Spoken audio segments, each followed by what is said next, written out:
How's it, guys? Junaid here. Yeah, it's been a while since I've done an educational video on rock and surf fishing. Just been doing short clips, YouTube shorts, and stuff like releasing fish and showing a bit of blending of the fish and stuff. But it's been a while since I've spoken on a topic. I've been requested by one of the followers on this channel that we go about talking on some theory on angling and a relevant topic as to how we can assist guys in building their capacity as anglers, building their skills. And as this channel is all about learning, it's about informing the next person how to improve. And yeah, just being guided by your comments on the channel and speaking on things that actually will help people improve their skills with regards to rock and surf angling in KZN. Yeah, so today's topic is basically a bread and butter topic. It's something that will be relevant to all anglers, whichever kind of fishing you're doing, whether it's throwing bait, whether it's spinning, whether it's even fly fishing. Yeah, so it's basically on tips when fighting fish. So the first thing one needs to understand when you fight your fish, to the person who doesn't understand what's the concept of fighting fish, who's maybe new to fishing or don't know anything of fishing but watching this video, fighting a fish means when we have a rod and reel as our equipment and we have a fish on the braid, we have a fish on. So the process of that whereby we fight the fish is what we're going to talk about today. So the first aspect is on understanding your tackle.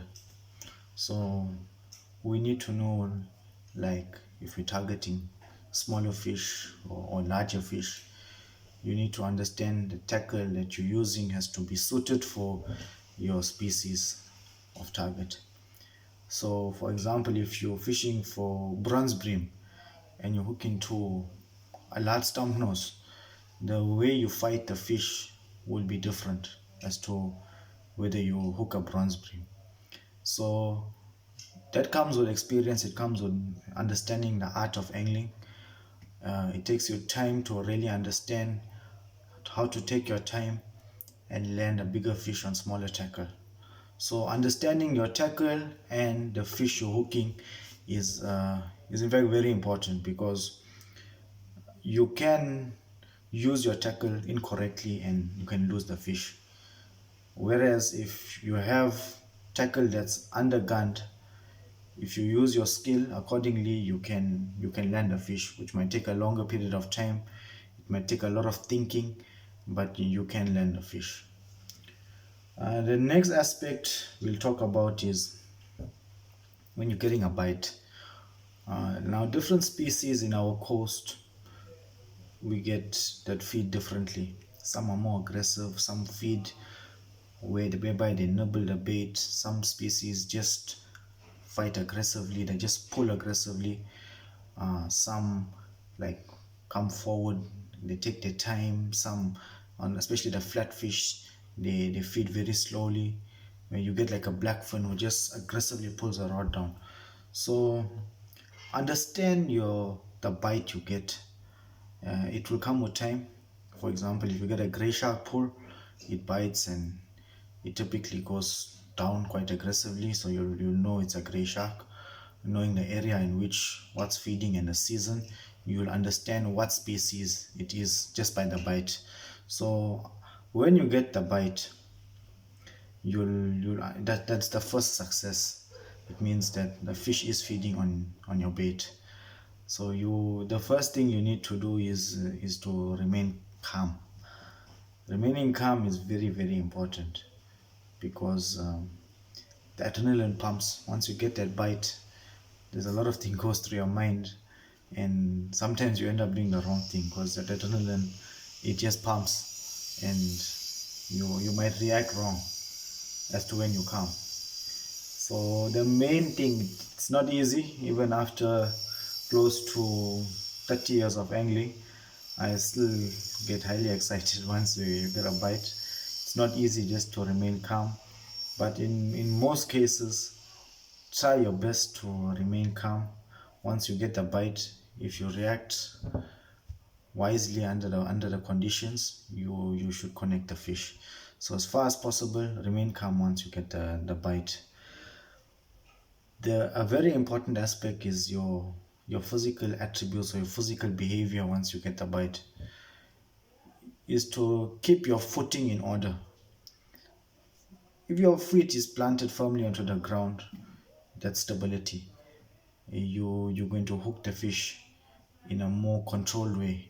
Whereas if you're not just standing firm, and if a fish pulls you, you can even fall. So if you're fishing off rocks, off deep water points, make sure you have gumboots on. Make sure you have the correct footwear, and you are standing firm onto rocks. So if you're fishing on deep water points, make sure you're not standing on very smooth rocks, because the smoother the rock, the easier for you to fall. So make sure you're standing firmly once you hook the fish.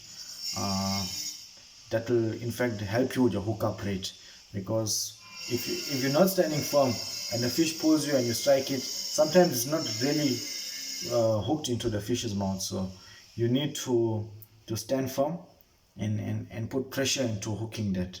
It obviously comes with time, and it's an art. The methods of hooking fish, there's various methods of hooking fish. Depends on the hook you have. Number one, whether you're using a J hook, whether you're using a circle hook, whether you have a dangle, whether you don't have a dangle. Depends on the rod you're using also. Personally, for me, when I've used different rods. I've used almost all the rods on the market. Some rods bend differently, so in order to put pressure, you gotta set the hook with your rod using different kinds of methods of putting pressure, of striking. So understand how your rod bends, and once the fish it finally goes down, which means the hook is in the mouth. It's when we're using with braid now, we don't really pump as with nylon because of the stretch. So braid, you just go into it, you can reel into it, you can hold a spool. It's how you're comfortable. But personally, for me, I allow the fish to go flat down, hold the spool, and I just lightly go back. I've never had a problem with that. I like using offset hooks for that reason. So you can put a bit of offset circle hooks, so you can put a bit more pressure into the striking of the fish. And yeah, so methods of hooking is very very important when you're fishing on for lighter tackle, for bream and smaller edibles. You'll find the fish bumping, and you still have to wait. So you can't just really strike it very hard, because these are smaller fish with smaller mouths. You're using lighter lines, so you gotta find the art of connecting fish using the tackle that you are using for that for whatever fish you're targeting. You need to have your drag set. Drag is usually on the drag knobs with our grinder on the top of the spool. It's very important to have your drag set, whereby if a fish pulls the line out, it must be able to go, and it mustn't be too loose nor too tight. For example, if you get like a large kingfish, kingfish doesn't even allow you to even open the drag. It just pulls you flat down. So you don't want to be in a case where the line either pops or the rod will come out of your hand. So you always have your drag set, where you're going to, if you caught unaware, the fish will go out, and the drag is set. So it needs to be on somewhere where you're comfortable with. I personally wrap some braid around and feel the tension coming out of the braid. So you need to know what's comfortable for you, for the braid coming out of the reel. Now there is for you to understand your pressure of that you're going to put onto the spool. It's important that you know how many pound of braid you're using. For most of my fishing, I use 50 pound. um, you understand how much pressure you can put onto that braid before it actually pops out. So that of course comes with time, because it's not easy for me to just explain to you over video how much pressure to put. So you're going to have to feel it with a fish on and understand how much pressure it can take. So braid is so direct. If you put too much of pressure, it's merely cotton that will break off.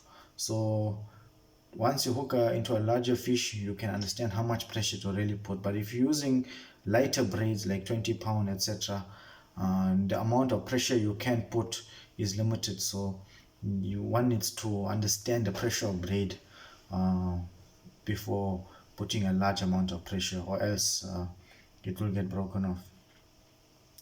Having the angle of your rod is very important as to how you land the fish. Myself, I like using probably a 45-degree angle when fighting fish, so it's less strenuous on your back. If you keep your rod up to 90 degrees, you're gonna end up hurting your back. It exhausts you, and it's quite a painful process. So between 45 degrees, you still preserve your back, preserve your energy. The fish goes out, because ultimately you don't want to tire yourself out or to get highly exhausted. Eventually the fish will win if you're not physically fit or strong enough to fight the fish. So angle of rod is a technique we use while fighting fish, that will help you to defeat the fish you hook.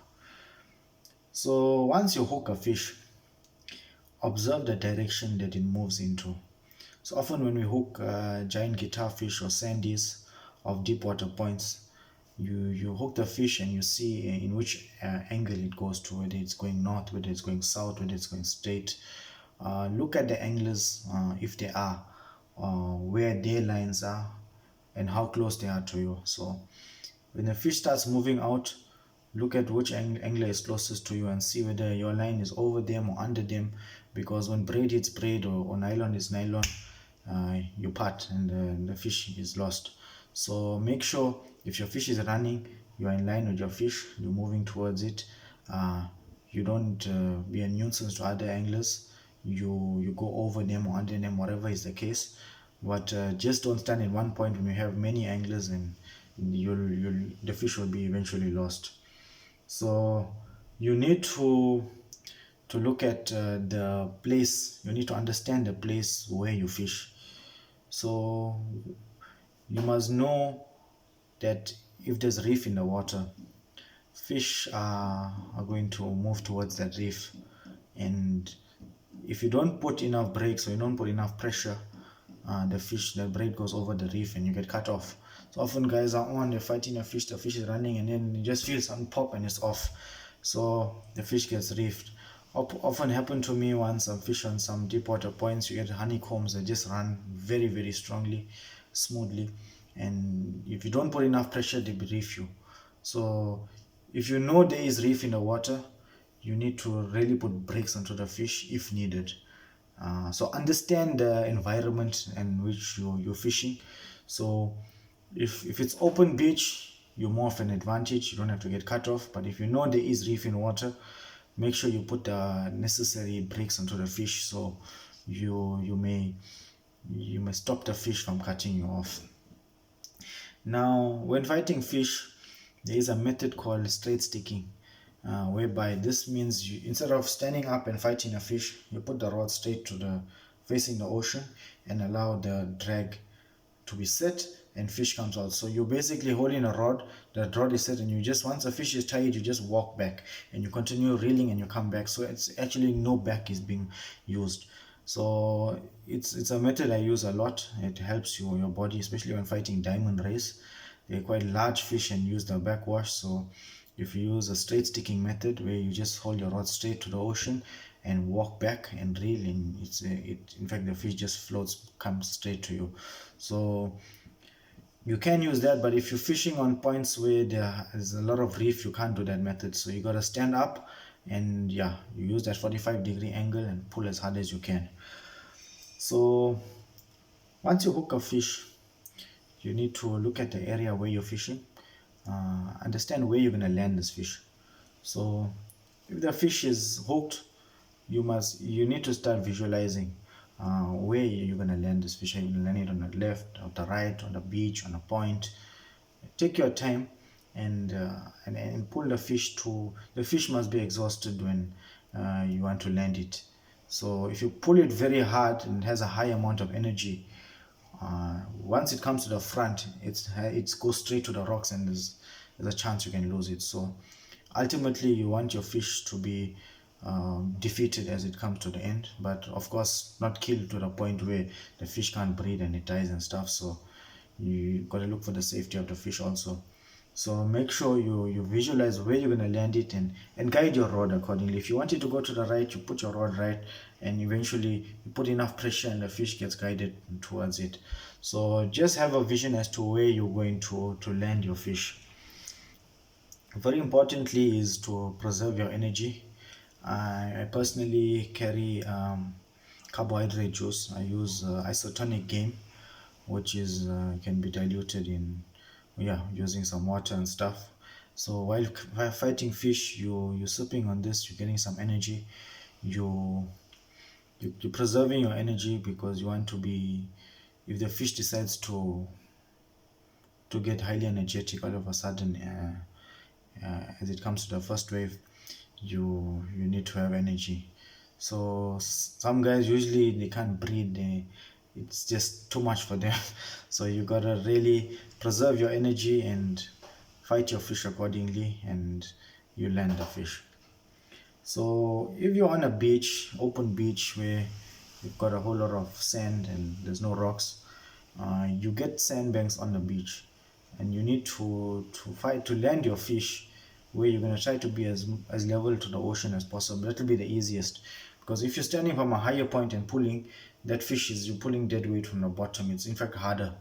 So try to land it at a point where you're going to be level to the ocean. It's not always the case. You don't always get that. It's not always the easiest point to land a fish.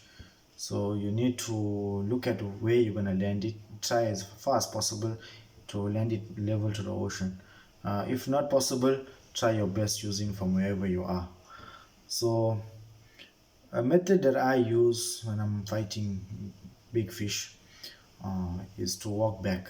So the closer you are to the fish, it's gonna fight you harder, because the leverage is quite slow, quite small. But once you walk back, in fact, quite easy. Then you can put more pressure, and in fact, you find, especially with flat fish like brown skates, diamonds, blue skates, honeycombs. So if you go close to the ocean, it gives you a very hard time. But as you walk further back and fight the fish, it just comes quite easily. Use the technique of using waves. So you're going to use the waves to pull the fish to the ocean. So time your waves. So if you're fighting a fish and you see a wave coming, you use the wave and pull the fish, so the wave helps pull the fish to the ocean. But don't pull a fish if it's still strong. You don't come and pull it if there's no waves, because it's a chance where if the ocean sucks, the wave sucks back, and you pulling, the braid can part. So the backwash is very, very dangerous when you're hooking a fish. So you can lose a fish, because if the ocean pulls back and you pulling front, is, remember it, the hook can come off, or it can break, or braid can part, or something. So have your drag set. If the backwash pulls your fish back, let it go out, wait for the next wave and pull it in. So when landing fish, you ultimately want to make sure the safety of the fish is very important. So because in this channel we promote catch and release, so you need to avoid using things like gaffs. You need to look at where you're going to land fish and bring it safely, land it safely. Remember, you need to walk very quickly when landing fish. Like if you hook a good GT or a speckle, it's a beautiful fish that deserves to go back to the ocean. You need to take your picture quickly, keep it as wet as possible, and send it back. Take your hooks out as quick as, use circle hooks if possible, so it doesn't get gut hooked. Most of the time it gets hooked onto the scissors of the mouth. it's easy to release. So remember, when handling fish, handle them correctly. If you if you if you if you're landing skates, make sure you just take your hand, put them into the upper jaw of the ray, and pull them out. Be guarded for the spike in the tail. It can poke your blue rays, especially smaller skates. They can stab you. So if you get stabbed at any time, make sure you seek the medical assistance. um, don't ever hold a ray in its spiracles. The fish will die. It doesn't have it can't breathe afterwards. So you're handling sharks, avoid holding them at the tail. If it's a very large shark, you can understand, but if it's your ordinary gray sharks and stuff, you can hold them by the dorsal fin. So you can you can hold them at that and bring them in, tag them if possible, and you can maybe just take a few pictures and send them back. Yeah, guys. So guys, this video is all about empowering people, on our anglers, on methods they can use while they're hooking. The most important part of fishing is when you hook that fish, what you do when you're fighting it, what you do when it's about landed. So yeah, guys, I hope this video helped you. uh, Make sure you give your comments on ways we can improve, what certain topics we can talk on.